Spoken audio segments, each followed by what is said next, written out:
Well, on this day in 1950, former Nebraska U.S. Senator and Secretary of Agriculture Mike Johanns was born.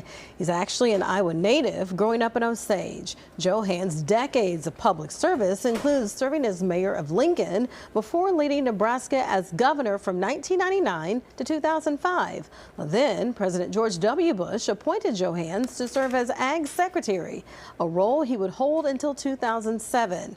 That next year, Johanns successfully ran to replace retiring U.S. Senator Chuck Hagel.